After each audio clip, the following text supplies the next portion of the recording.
You can watch us on Facebook.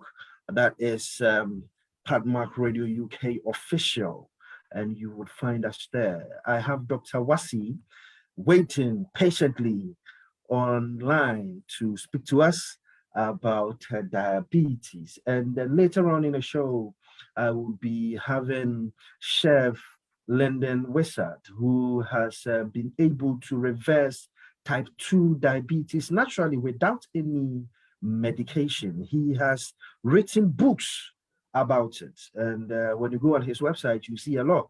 I'll be having him share his story with us, and then we will take it from there. So, ladies and gentlemen, our history was found on www.historynet.com. If you go there, you will find today's history over there.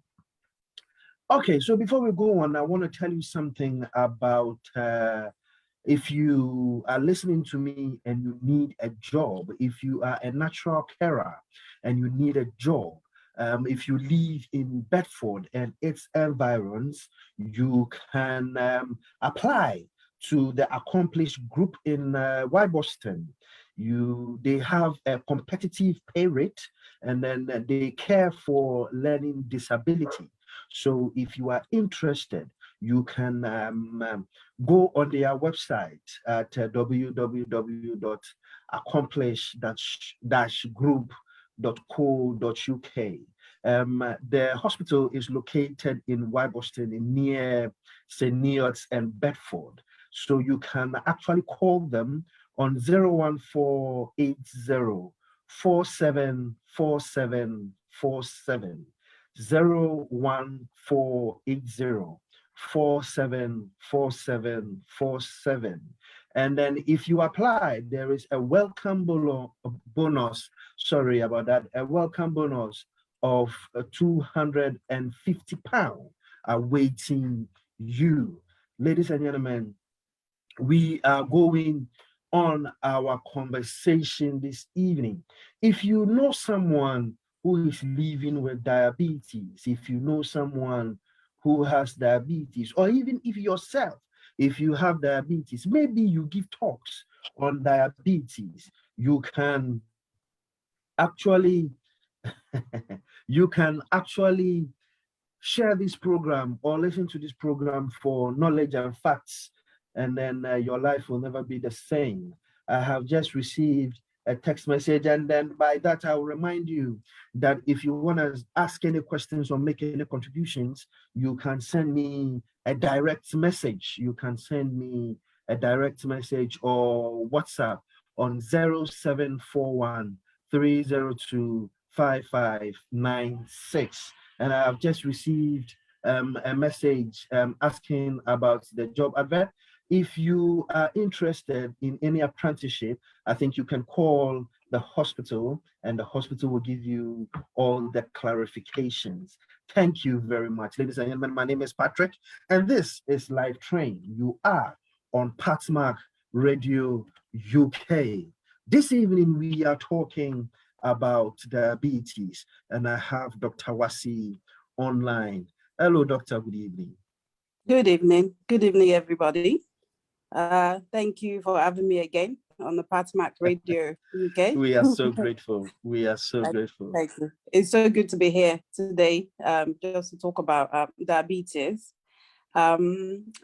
Mainly because people don't really understand the concept of diabetes and what diabetes is really, and why they're taking medications and what they can do to prevent it and manage it.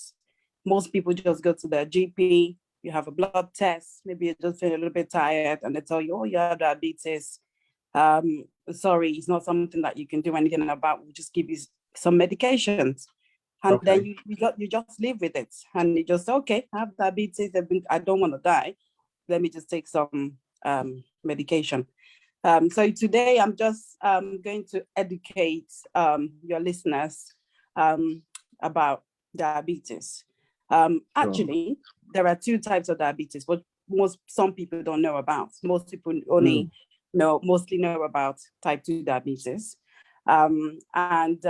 Today we're talking about type 1 diabetes and type 2 diabetes, because sometimes the diagnosis can be wrong sometimes, and that's why some people find out that they're having to take more and more medication until they end up taking insulin, when they could have just taken insulin only from the beginning if they have been given the right diagnosis. So this evening we'll be talking about type 2 diabetes. Like I said, so there's type 1 diabetes and there's type 2 diabetes. So so the type 1 diabetes is mostly common in children, but you can actually have it as an adult as well. So somebody that's got diabetes as an adult can have type 1 diabetes or type 2 diabetes, okay? But it's mostly in children. So this is for parents that they're a little bit worried. They notice that the child is a little bit thin, tired, just not themselves. And you just think, oh, maybe just school, maybe, playing around, playing football, getting involved in school, and it's just, tiring. So I will just talk briefly about the pathogenesis of diabetes itself and how it comes about, okay? So what happens is that we have an organ in our body called the pancreas, okay? So what this organ does is it helps us to regulate insulin in our body, okay? In people that have type 1 diabetes, it's either the insulin isn't there in the first place to regulate it, or it's not enough, okay? In people that have type 1 diabetes, all right? So they don't have that hormones, that insulin in their body to help them to regulate the sugar levels in our body. So when we consume sugar, pancreas will be there, it will produce insulin, and insulin will go around the body and regulate it. And then it will break down into carbohydrates, all of those things. And then if you're normal, no problem. Your pancreas is working, your insulin is working well, not a problem. You just live a normal life. You don't have any diagnosis. But in people that have type 1 diabetes, they don't have that hormones, or they don't have enough at all, okay? Oh, wow. So in children, these are the signs that you will see in children, okay? So we call it the 3 T's, all right? So just remember, so be tired, thirsty. So tired, thirsty, and what's the third one? The 3 T's, tired, thirsty. Anyway, I can't remember the third one, but I know it's called the three T's. So they will be drinking a lot of water, they'll be tired, thin. That's the one. They'll be thin, which means they will lose a lot of weight. They'll keep losing weight no matter what they eat. You just notice that this child is losing weight all the time. They're complaining that they're tired, and they're drinking so much water. And then as well, they will be going to the toilet quite frequently. So they might be going to the toilet 2-3 times. The teachers might be saying, oh, when this child comes to school, they're always going to the toilet. They don't concentrate in class. Go to the GP, let them check for UTI. You go to the GP check for UTI, and they say, oh, there's no infection. But you just know that something isn't right, okay? So if that's the case, then just go straight to the GP. They will do a small finger prick, so not necessarily a blood test. If the glucose level is high, then the child will be referred to the hospital, and that will be sorted out, okay? And that's for children. So most of the time, 90% of the time, the treatment for type 1 diabetes will be insulin, because in those people, they don't have the almost insulin to help them to regulate the glucose in their body. Do you understand? So in children, that'll be it, and that'll be the treatment. So it's just to be able to recognize the signs and the symptoms of it. And if that's the case, then go to the GP, and that's it. Also, in adults, they can have type 1 diabetes, like I said. They will also present with the same problem, feeling tired, losing weight. You should be wary if you've got somebody that is less than 50 years old, and they've been diagnosed with diabetes for the first time. Then a proper diagnosis needs to be made whether they have type 1 diabetes or type 2 diabetes. That's it. And usually in these people as well, they will lose weight. So instead of the normal weight gain that you see in people that have been diagnosed with type 2 diabetes, they will actually be thin. Okay. So they will have what we call ketosis. So I don't know if you've heard about these people that will say, oh, I'm going on a ketone diet. which means Yeah. that they will cut out all the carbohydrates. Okay, so this is what we call ketosis in people that have type 1 diabetes, adults with type 1 diabetes. So what happens is that obviously there's not enough carbohydrates, okay, in the body in this type of ketosis. So instead, the carbohydrate isn't broken down for energy. In people that have ketosis, it's the fats that will be broken down for energy and then causing this what we call ketosis, which means there'll be no more fats in the body and they don't have enough carbohydrates.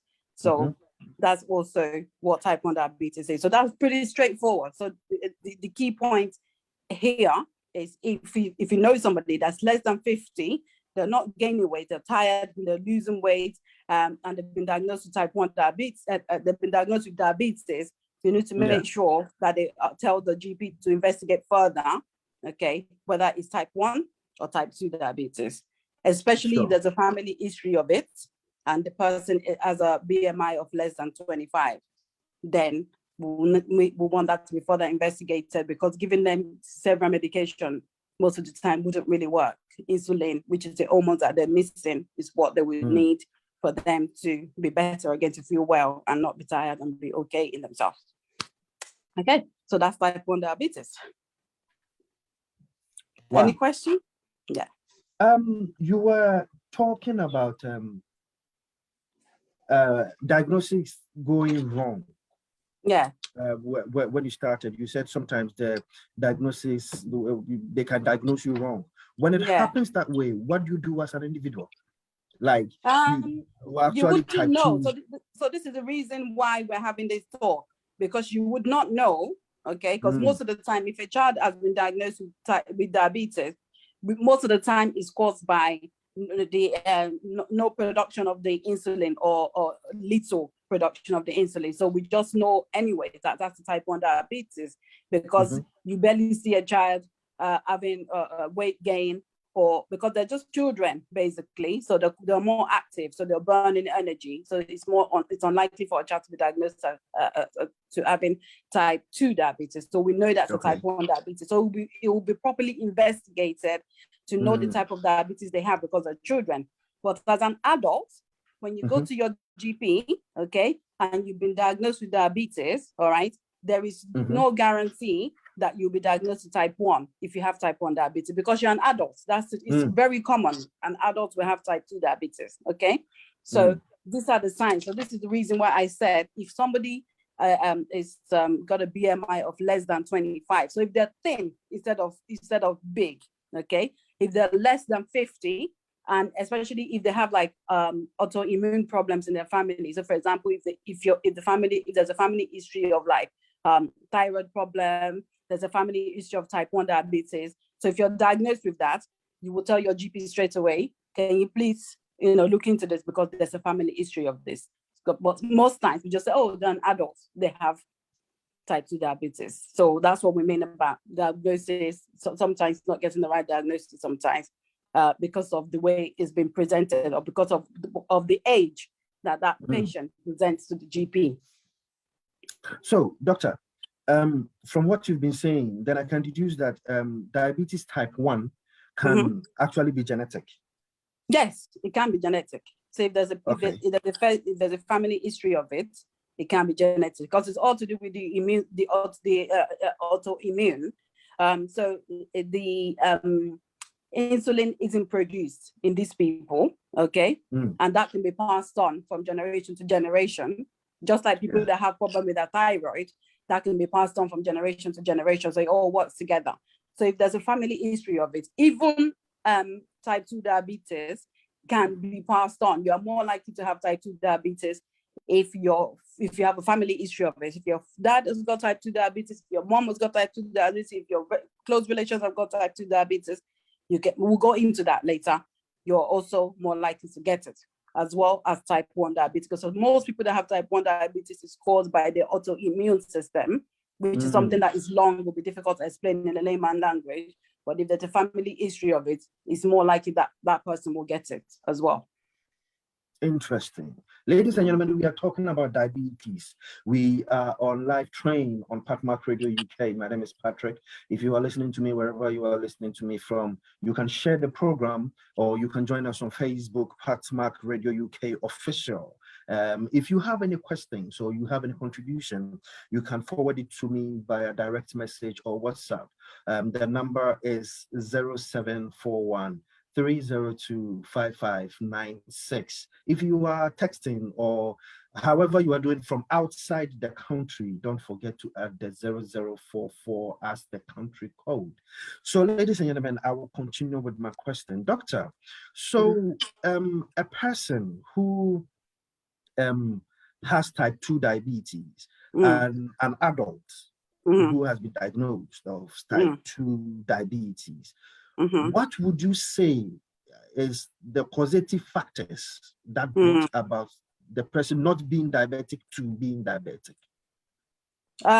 Okay, so now, so if you let me then go into type 2 diabetes, because we finished the type 1 diabetes now, so people can then know how to diagnose if they think that they have type 1 instead of type 2.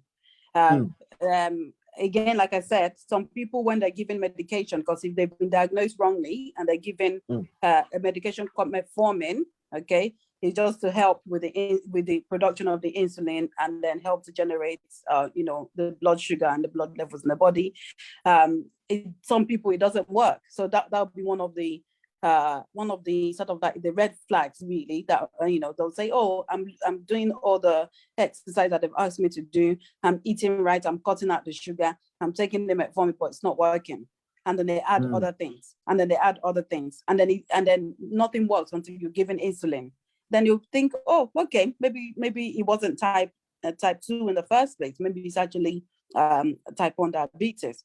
But also in type 2 diabetes, it's similar. So the symptoms are actually very similar. But the only difference in type 2 diabetes is that it's mostly caused by weight gain, eating quite a lot of sugar.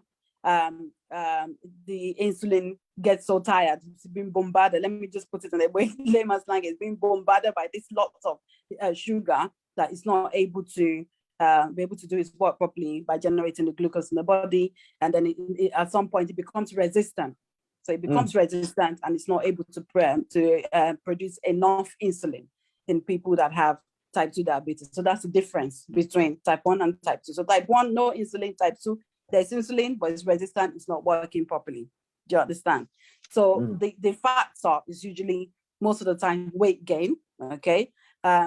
Unfortunately, if you're African or you're from Asian background, you're also more likely to have type 2 diabetes. We don't know the reason. We don't really know the reason, but it's more to do with the genes and the food that we eat. So we tend to eat quite a lot of rice, a lot of carbohydrates. We tend to eat a lot of sugary food, probably not enough vegetables, not enough, quite a lot of heavy carbohydrate foods. And all this food that we eat, they break down into sugar. And obviously that's not good.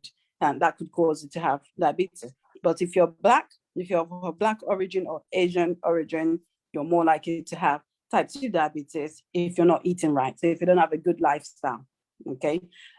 Again, the symptoms will be going to the toilet all the time, so peeing all the time, feeling really, really tired, again, feeling really, really thirsty, like drinking lots of water, just not being able to rest, things like that. And obviously weight gain, and sometimes.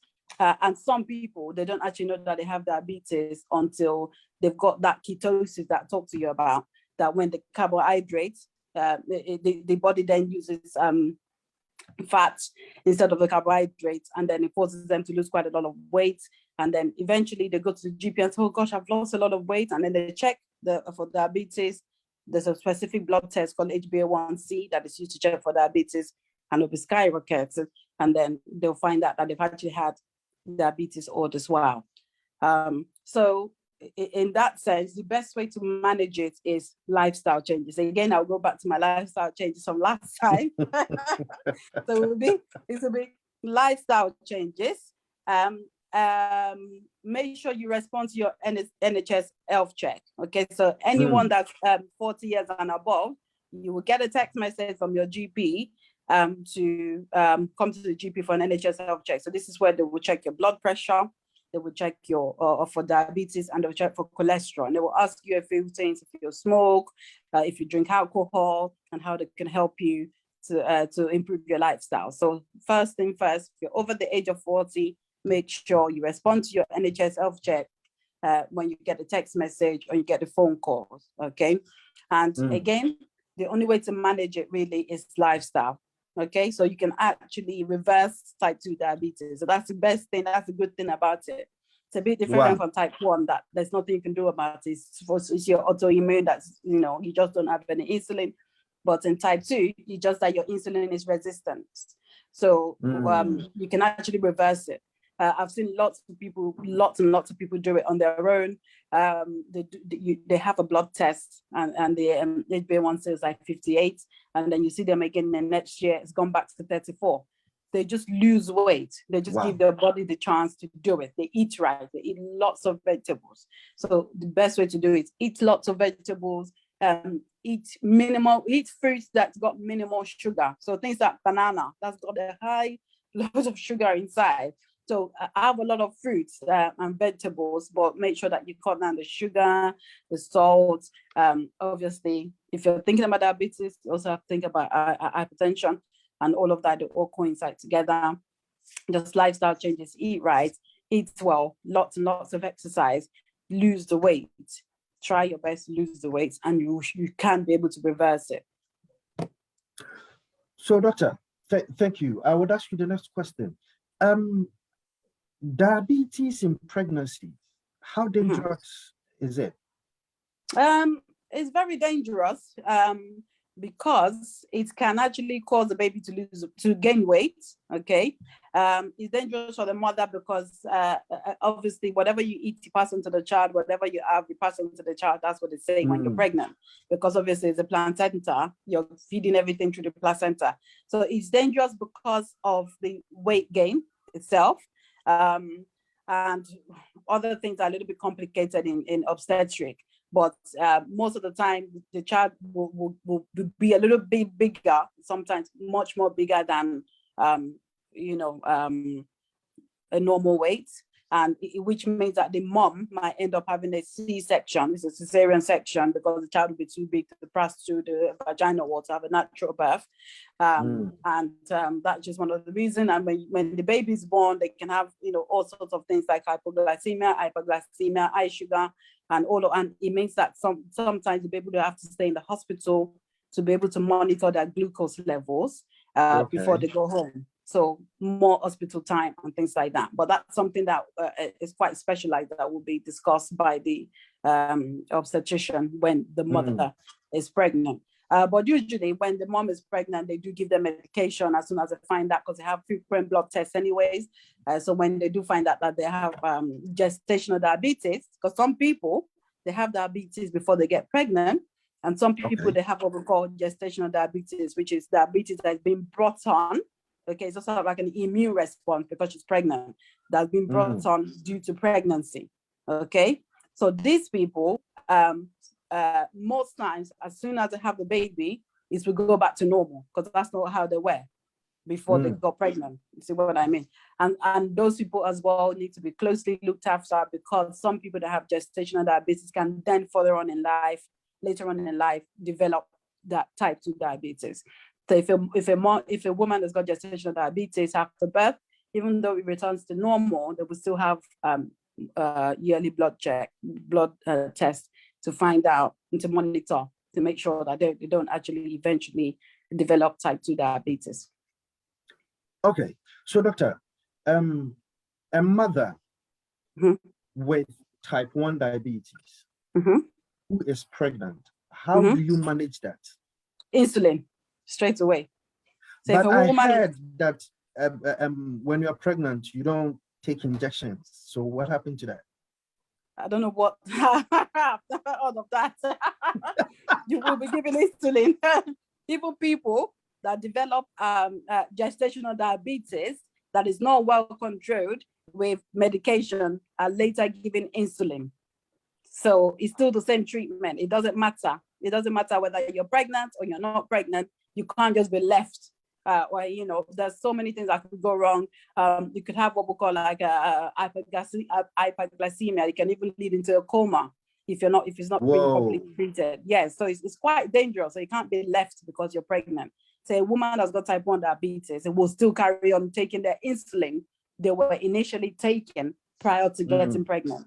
So they won't be left untreated. I don't know where you get that from, but that's very dangerous.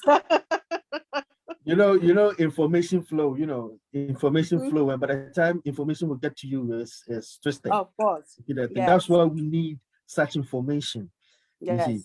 Ladies and gentlemen, you are on Live Train. This is PatMac Radio UK. My name is Patrick. And then we are talking about diabetes. If you have any questions, you can forward it to me via direct message. You can comment on our Facebook live stream, and then I would ask the doctor the question for you. Thank you very much. If you are listening to us, you can share the program at any time, and then we will take it from there. So, doctor, I want to ask this question as a lay person. Yeah.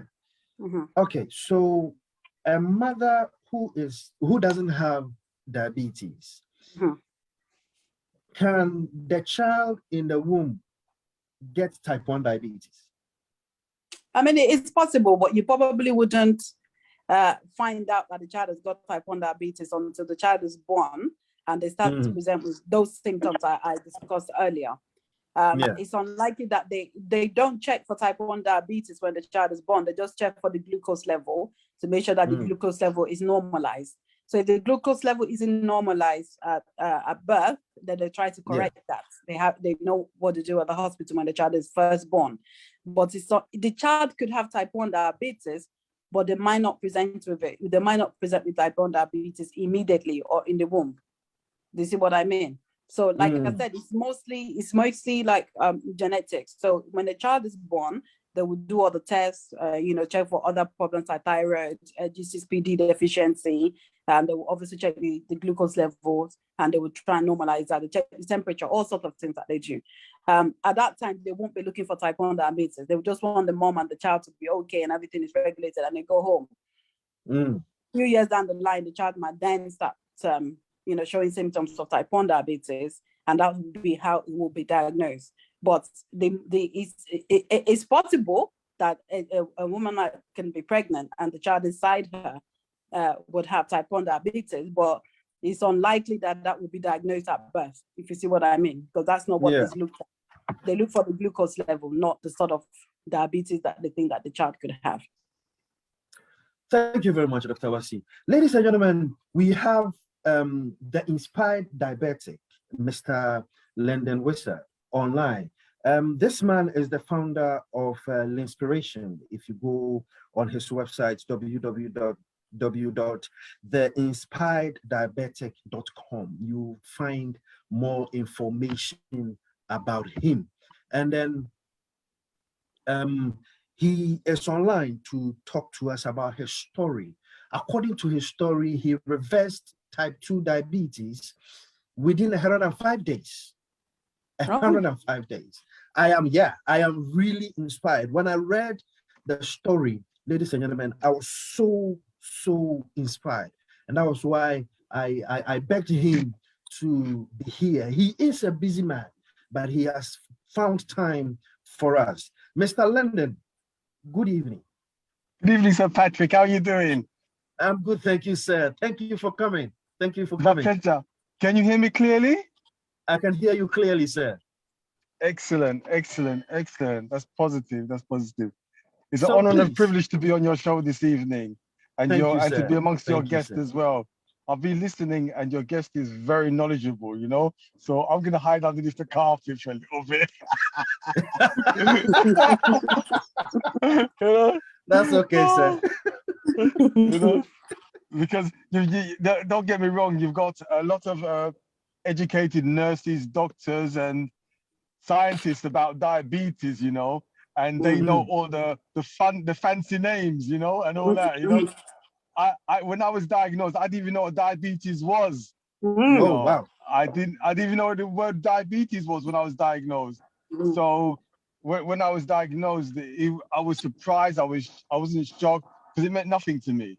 But when they explained to me how I became diabetic, type 2, and what I've been through from reading my story, reading back on my story, and then I realized how serious it was, you know, because type 2 diabetes is not a game to play with your life. You know, it's not, it's when I found out some of the statistics about type 2 diabetes, every 22 seconds, somebody loses a lower limb. Every 6 seconds, somebody dies from diabetes, you know. And in the UK alone, there's like every 3 minutes a new diabetic patient, you know, 3.7 plus million people in the UK with diabetes and 400 million plus worldwide. And I'm thinking to myself, wow, I'm part of that group, you know. But it's a serious thing. It's a serious thing, you know, because when I was diagnosed, I had all the symptoms of diabetes, but I didn't know what to relate the symptoms to at that time until after when I was diagnosed, I done my research, you know, and I'm thinking, I'm clicking off all the things like gaining weight. I was overweight, urinating. I was running to the toilet maybe 3-4 times an hour, you know. I was always tired. I was sleeping everywhere I went, you know. Another one is itchy genitals. I had itchy genitals, and I can relate that. What was this? What was going on here? You know, I had blurred vision. My eyes wasn't working properly. You know, I had pins and needles in my toes on a regular basis and in my fingers. I didn't know why. So I share my story with a lot of people because on my journey, I've met a lot of people who's been in the same situation. So when you speak to people who's been in the same situation, you've got something in common. And through my journey and my book, I just like to share my journey with other people to help them to understand that if you've got these symptoms, go get it taken care of. Go see a doctor, dietitian, exercise, do what it takes to reverse your diabetes, you know. So that was sorry about that, Patrick. I just got carried away there. I am inspired. Like so Mr. Wissart, what inspired you for you to go the natural way instead of the medication? For me to go the natural way, the only reason why I went the natural way, because I've got a cousin, my cousin Ken, he was type 1 diabetic. Yeah. Okay. So when he was type 1 diabetic, he knew and done a lot of research about the medication, you know, about the side effects that medication have, you know. And when I was with my doctor, the first thing they said to me that you're diabetic, and they said to me, we have to put you on medication. And I'm thinking to myself, medication. I said to myself, I've never ever been on any form of medication in my life for anything apart from headache tablets, because as a chef, you're working in the kitchen all the time. You definitely get a headache, you know, you definitely get a headache. And I'm thinking to myself, who do I listen to? The professional person or my cousin Ken, who I grew up with and I love dearly? And this is where my mental health issue was going. Left or right? Who do I listen to? What do I do? What do I need to do? And I thought to myself, you know something? I love my cousin. I grew up with him. I trust everything that he says. So I said to my doctor, can I try without medication? Yeah? Can I try medication? And my doctor says, I don't recommend it, but I'll give you 3 weeks, to reverse your diabetes, or 3 weeks, and come back in 3 weeks' time and we'll do another blood test with you and we see what your level is. Yeah. Okay. So in 3 weeks' time, after hearing that, the first thing I asked my doctor, how did I become type 2 diabetic? How did I become type 2 diabetic? That's the number one thing. How and why? And they said, because of my lifestyle. Yeah, my lifestyle that I was living, the foods that I was eating on a regular basis, pasta, rice, potato, all the fizzy drinks. You know, in the mornings I'll have 3 slices of hard dough bread, butter on it. I put jam on it. I'll have a latte coffee with 3 to 4 teaspoons of demerara sugar. We can relate. Yeah, demerara sugar in it, and then I put honey on top of that. You know, and that's another story. When I get to work, I'll be cutting cakes. And I'll be eating the trimmings of cakes with another cup of tea. Lunchtime, we'll have a pasta, rice, potato, meat, that kind of thing, fizzy drinks, okay. In the afternoon, after lunchtime, in the afternoon at 2:30, we have another tea break. We're having more cakes, more biscuits, you know, more fizzy drinks. Yeah, it's crazy. And on the way home from work, because I didn't live in London, I lived outside London, I go and get a free meal deal. Yeah, so my free meal deal would be like a BLT sandwich, a fizzy drink, a pack of crisp or a chocolate bar, you know, and that was on my way home. But Patrick, so what would happen sometimes? I could hear this noise in the back of my car. I said, what's that noise? I stopped the car, I look in my boot, and I forgot that I had J2O cases in my car because I was addicted to J2O drinks. Yeah. Because when I used to go out with my friends, we go to the pubs, the clubs, a bottle of J2O was £2.50. As a chef, I can go to a cash and carry. They showing you a case of 9 for £2 for £5.50. So mathematically, it makes sense to buy a case, maybe 2, 3 of them.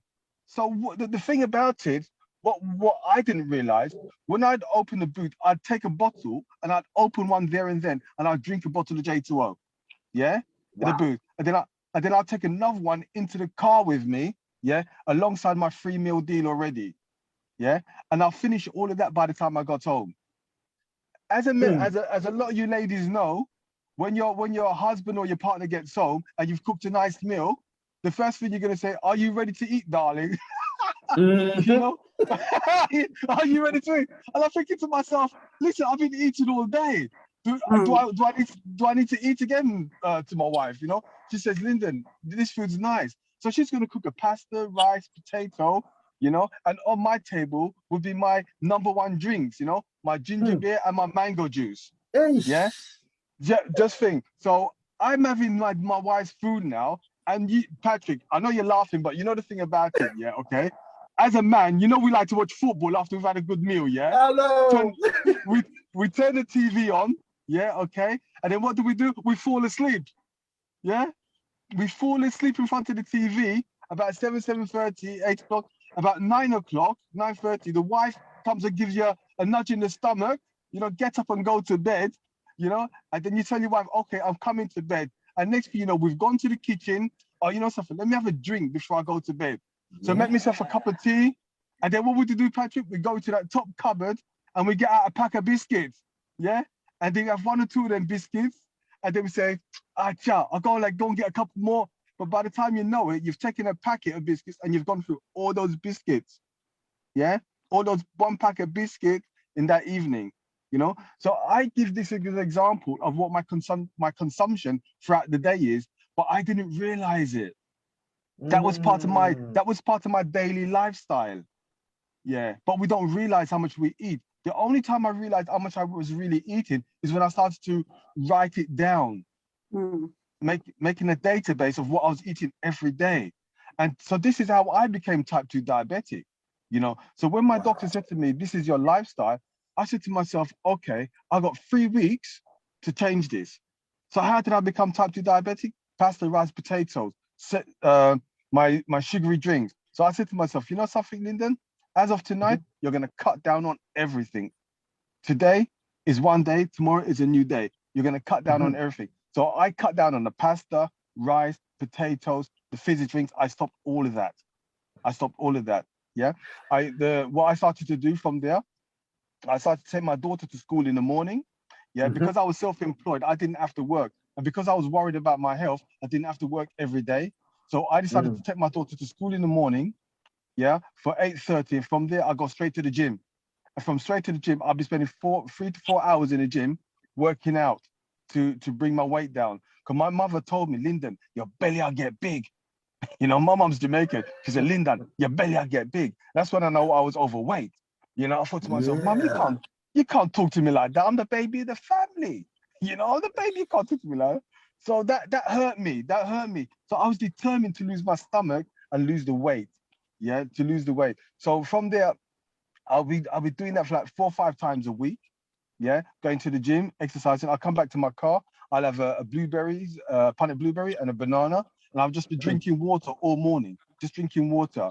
One of my friends said to me, she was a nurse, she said, Lyndon, you know something? You don't mention about intermittently fasting. I said, what do you mean intermittently fasting? I said, that's what you was doing. What? How do you mean? You were abstaining from food for 4 or 5 times a week in the mornings when you're going to the gym. I said, really? I said, okay, I didn't realize that. So from me doing intermittently fasting without knowing it, I was abstaining from foods which I normally eat in the morning. So that gave my body the time to cleanse itself, detox itself, and clean itself out. Yeah. So after that, going to the gym every week. Yeah. What I decided to do now, okay, what's my mental thought now? Okay, Lyndon, what are you going to start eating and what are you going to start taking out your diet?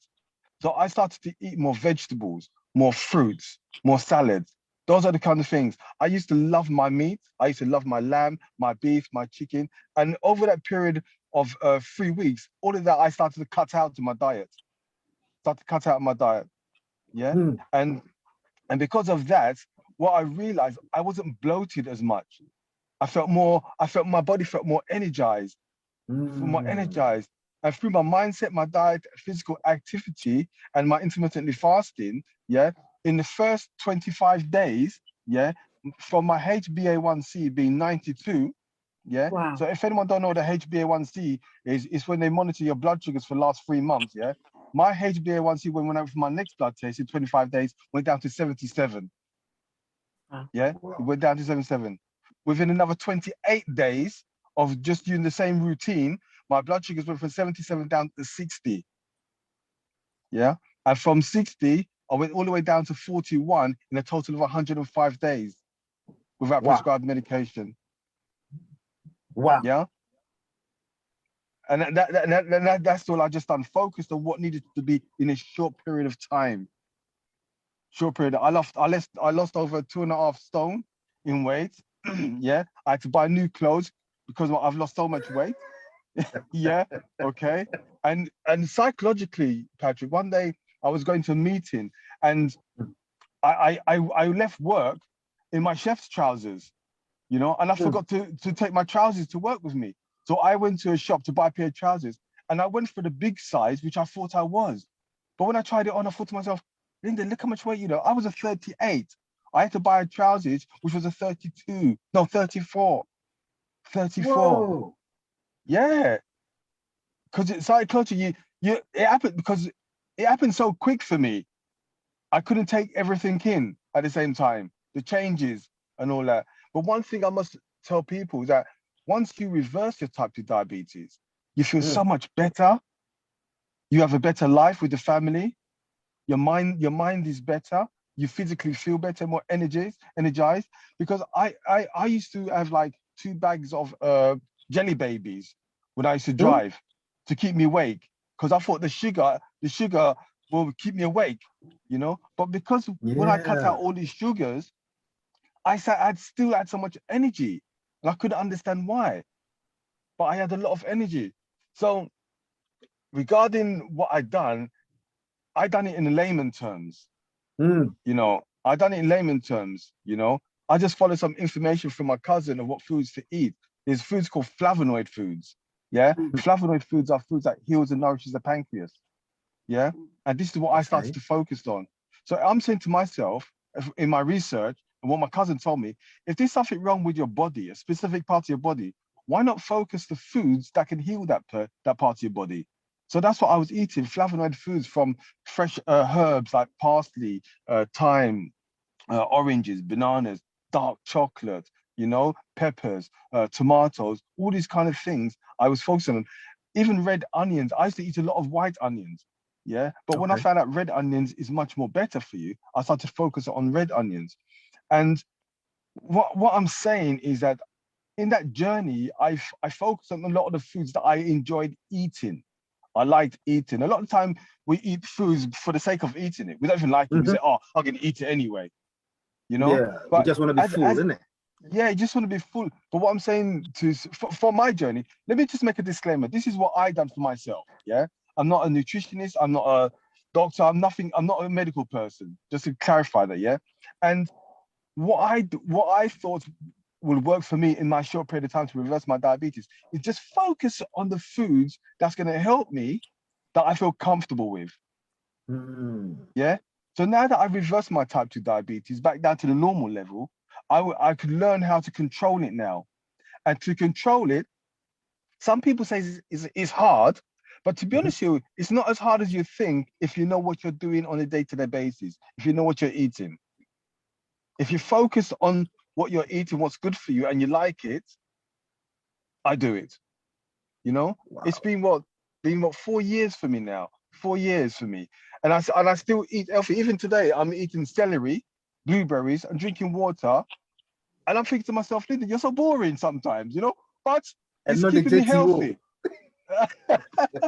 No, the guilty part, yeah, is gonna come at Christmas, yeah, when my family comes around. You know, that is a dangerous part, yeah, because a lot of people ask me, Lyndon, did you relapse? And I said, yeah, I did relapse. You know, I confessed to relapsing because Patrick, one Christmas, my family was around, my children was around, everybody was around my house, and because I'm a chef, I do a lot of the cooking. So Yeah. I was with the family, but mentally I wasn't with them. Yeah, I wasn't with them because I was focusing on eating all the right foods, but I was cooking all the foods that everybody wants.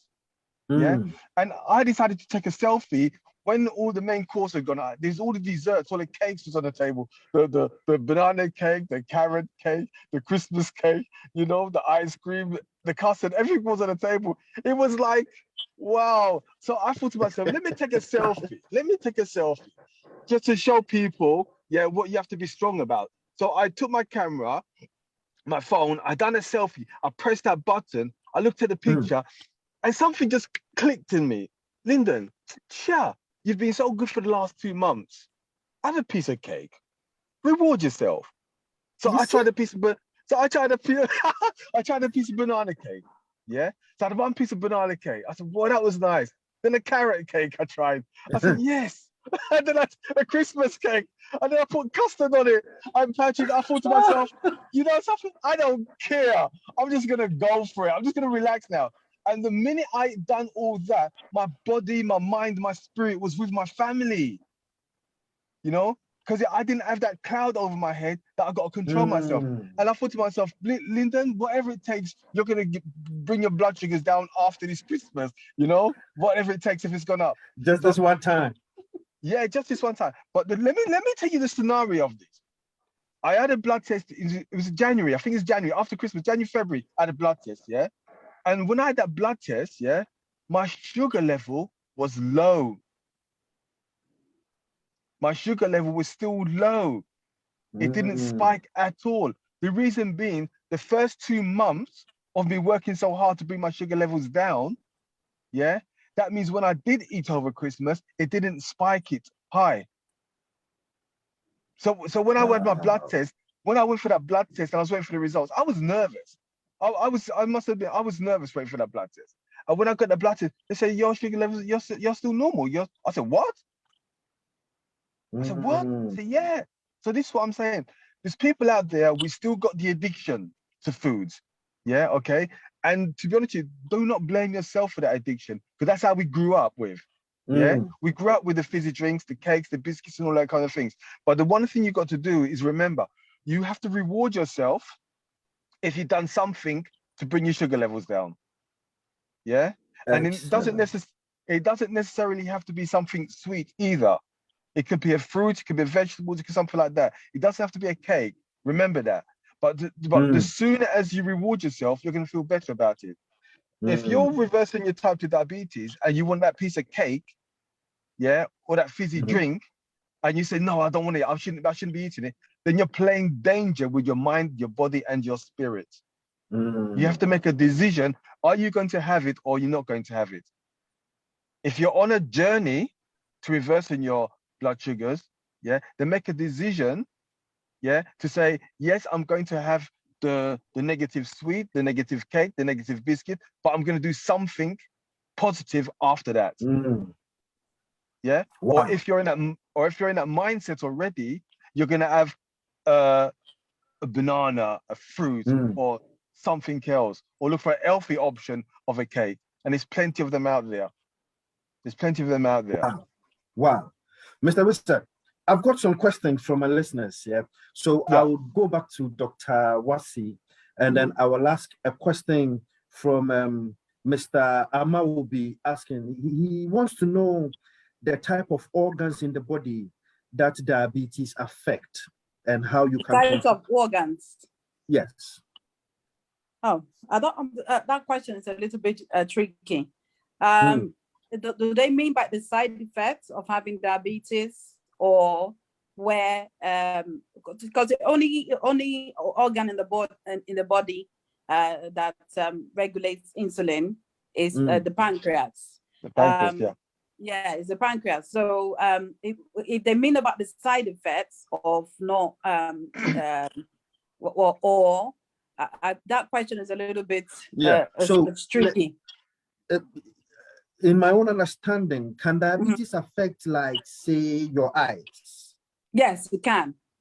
You can have what we call you can affect your eyes and it can affect your legs. So we have something called diabetic retinopathy. Okay. Yeah.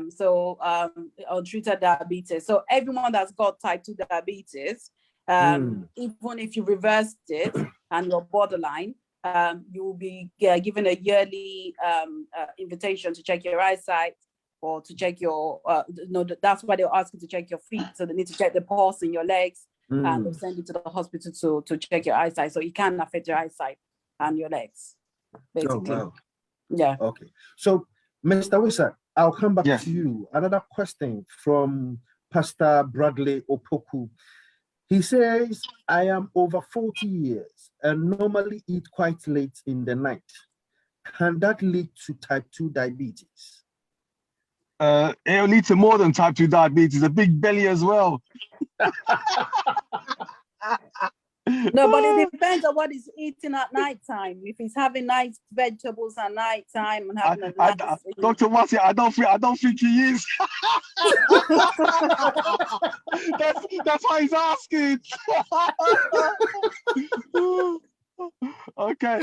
For the gentleman who asked that question, if he's eating late at night, for me personally, what he should have in the morning, drink lemon water, room temperature lemon water, lemon and lime water. First thing for you brush your teeth, anything.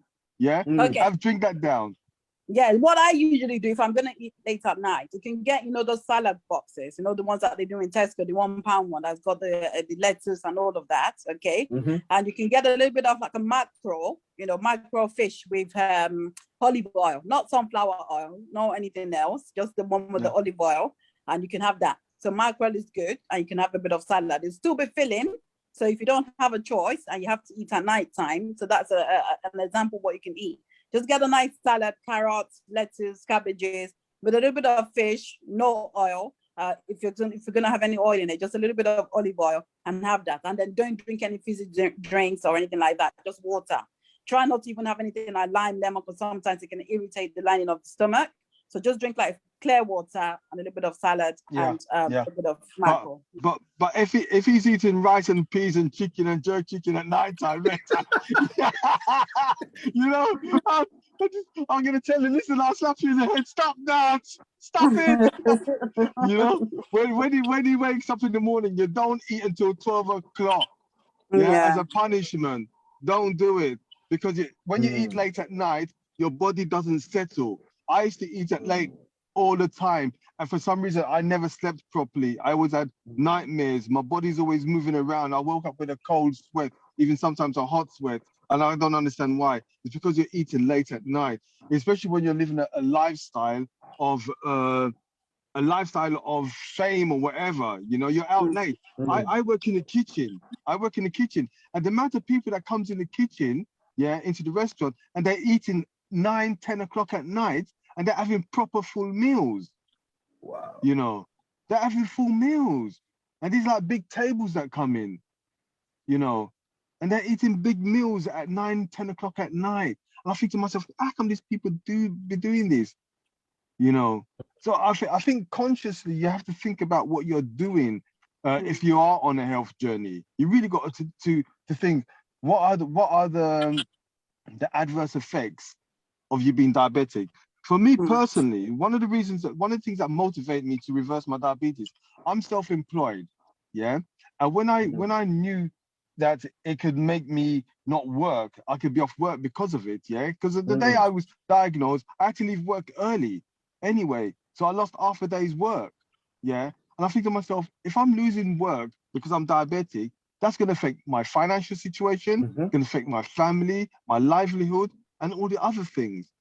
you know? So this is one of the reasons I said to myself, Lyndon, you got to get yourself ship shape straight away, you know? And it's not about thinking what to do, it's about doing it. This is why with my book, The Inspired Diabetic, it gives you the foundation of how and where and how to start reversing your type 2 diabetes. You know, because on the front of my book, it says type 2 diabetes isn't a life sentence. It's an opportunity. It's an opportunity to look at yourself, how you feel, and what can you be doing now to change things. You know, it's an opportunity. So, Mr. Wissart, as you are talking about your book, can you talk us through the inspiration, your idea of inspiring people to reverse their type 2 diabetes the natural way?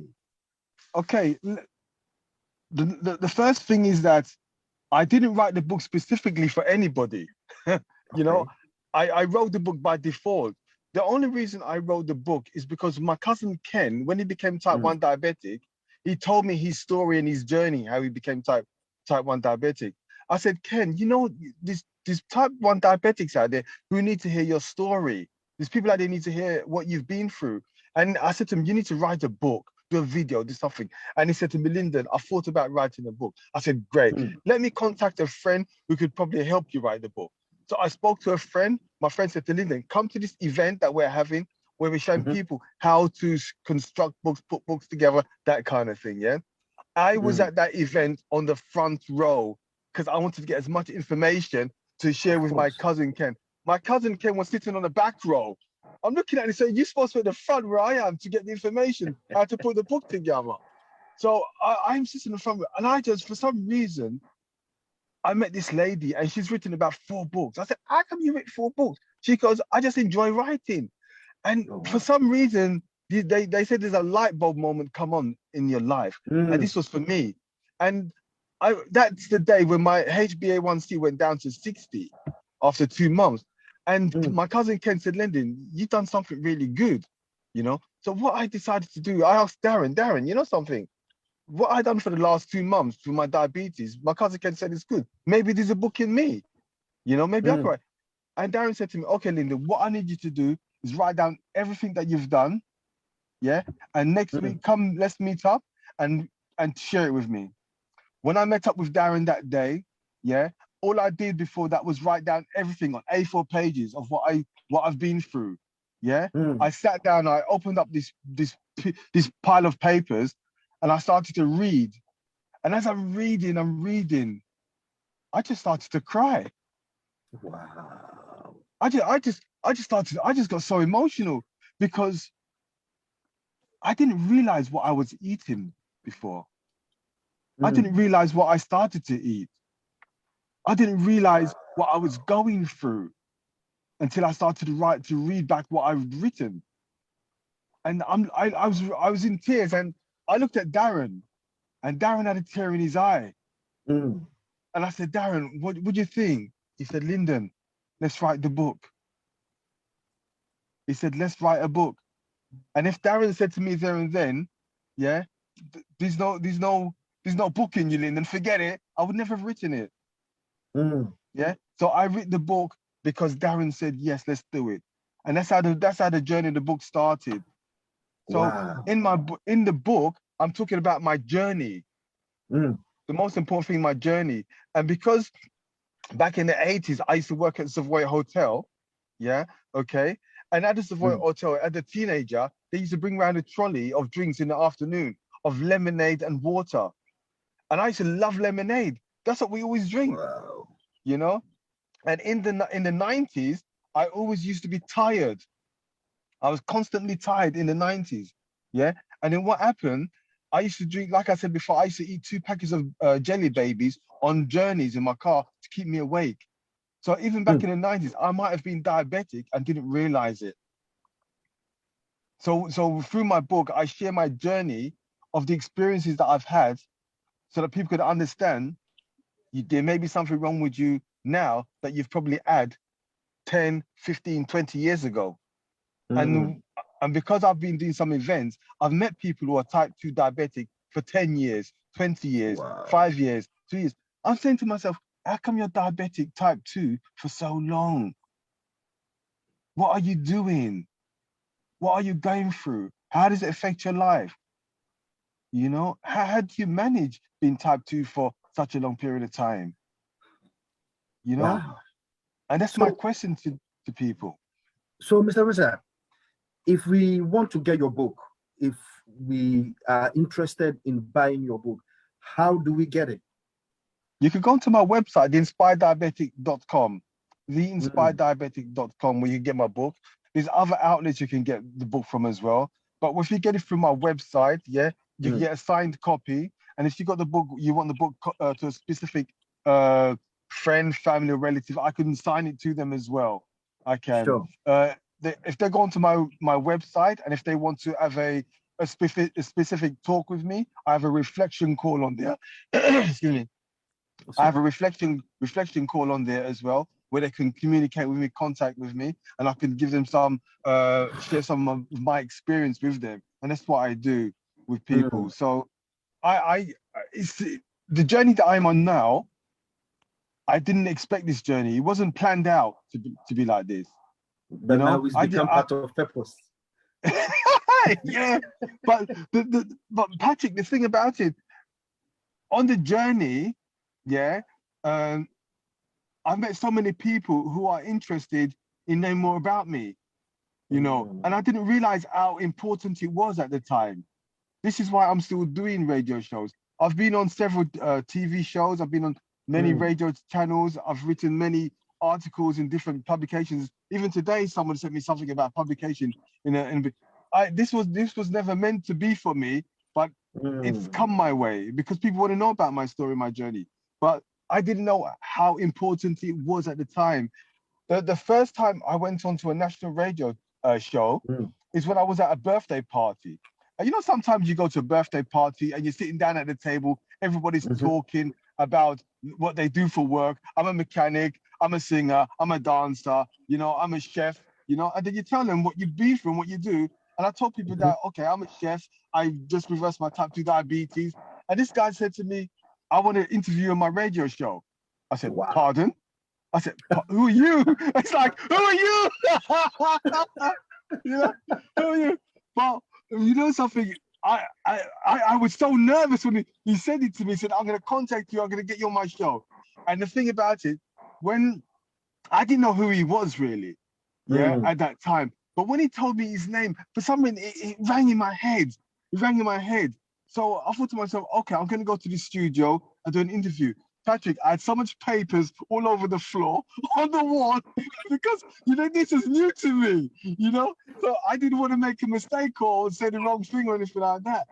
And I was so nervous. And when I found out who he was in the community, he was a big time DJ, you know? But I didn't know that at the time. And from there, it just escalated onto other radio shows. And it's just gone ballistic, to be honest with you, you know? But it's exciting though. It's exciting to be able to talk to you like this evening, Patrick, to help other people, to motivate other people, to inspire other people. You know, it's like a new lease of life. You know, it's like a new lease of life. And I think what happened during the lockdown as well, I got lots of friends who are chefs, okay? And now there's a shortage of chefs because during lockdown, what people were thinking about, what other careers can I do? What else can I do? You know? And I've got other friends, they're doing other things now. And they're not even coming back to chefing anymore. They don't want to do chefing no more. Wow. You know? So it's like you find something different in your life that motivates you. And that's what's happened with my Inspired Diabetic business. It's a motivation factor, you know. You are blessed. And yeah, I'm blessed. But to be honest with you, it's good to have good people around you. One of my friends, Richard, Richard done me a website. Yeah, okay. This is what happened. I told Richard that I reversed my type 2 diabetes. Yeah, okay. I'm writing a book, and he said to me, Lyndon, if you're writing a book, you need a website. The next day, he sent me a link to this website. He said, Lyndon, look at this. And he started my website, The Inspired Diabetic. I said, what? Wow. He said, yeah, Lyndon, you need to promote yourself. I said, you're joking, ain't you? He said, yeah. And it just escalated from there. You know? So now you can find me on Instagram now, Inspired Diabetic, Facebook, Inspired Diabetic, LinkedIn, Twitter, YouTube. I was never on Facebook before this. I always used to use my wife's Facebook before, you know. And then they told me, Lyndon, you need your own Facebook page now. I said, oh gosh, all right, you know. So no, it's a wonderful journey. I'm very happy in talking to doctors, surgeons, engaging with different people, different organizations to share my journey. I'm happy to do that. I am. I really am. And in fact, I want to thank you, Patrick. It's an honor and privilege to be on your show this evening. It really is. Too. Really is. Wow. You know? Ladies and gentlemen, we have been speaking to Dr. Wasi and Mr. Lyndon Wissart, the Inspired Diabetic. And then we've been sharing a lot. So as you can see, we've gone past our time. But I'm speaking to my producers, so they are giving me some time. So we're going to round up, ladies and gentlemen. So I will go to Dr. Wasi. Dr. Wasi, what advice would you give to everybody, those who are living with diabetes and those who are not living in diabetes, but because everybody is at risk?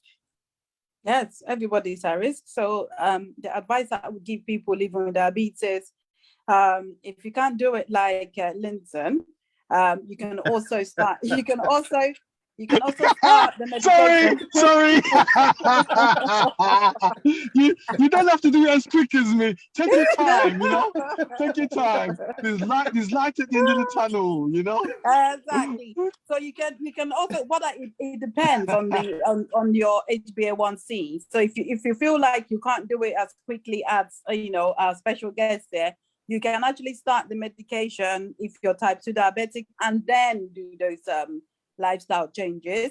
It's a myth that you can never come off your medication. So if you've got your lifestyle changes going and you're taking a medication and your HbA1c is in the normal range, you can actually stop your medication and just focus on the lifestyle changes. Okay.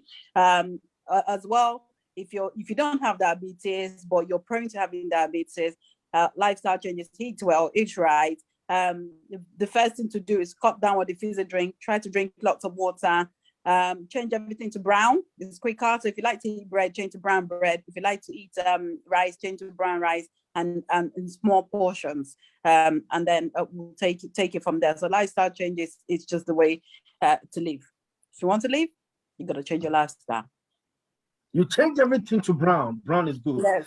Mr. Lyndon, I have a lot of questions for you, but my time is really, really gone. So I would ask your advice, and then as you give your advice, if someone wants to invite you to speak anywhere, what are the conditions? How can people contact you?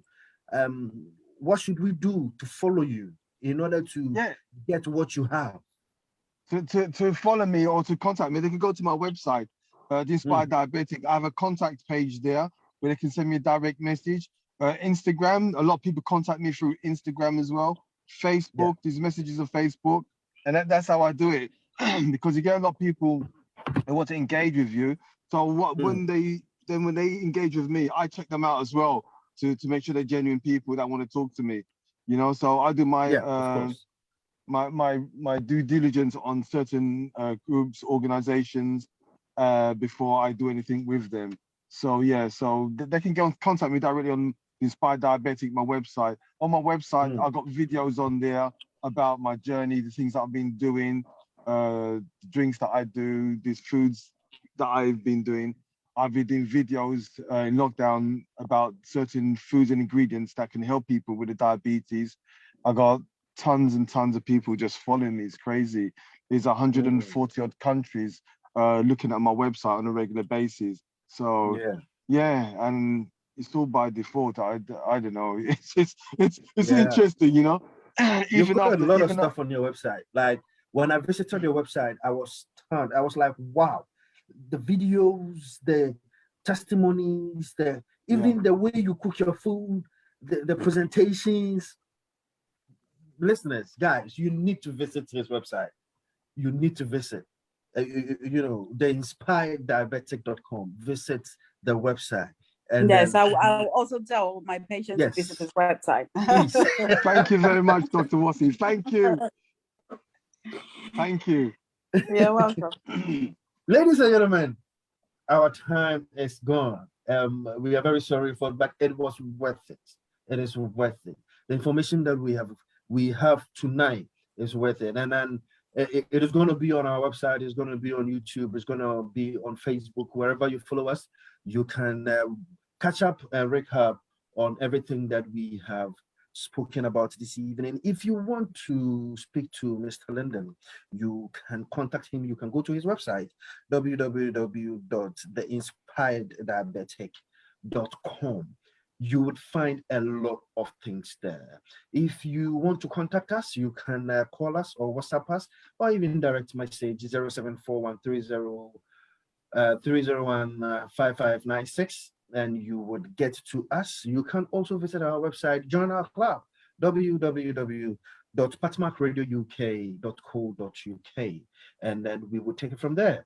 So, ladies and gentlemen, you can follow us on Facebook, YouTube, and Instagram. On LinkedIn, you can follow us, and then all the information that we have, you can also get. Thank you very much for staying with us. This is Live Train. My name is Patrick, and then you are on PatMac Radio UK. Next week, I am going to bring to you another inspiration. An 8-year-old woman, an 8-year-old lady who has written her first book, will be speaking with us, with her mentors, here live on PatMac Radio UK. And then if you need any question on our topics today, call me. I will direct you as the best, at the best of my ability. And then your life will never be the same. We are here for you. So if you need anything, let us know. Concerning your health, we'll direct you to the right places. Thank you very much for listening to us. My name is Patrick, and see you next week, same time. And then you are on PatMac Radio UK. Thank you.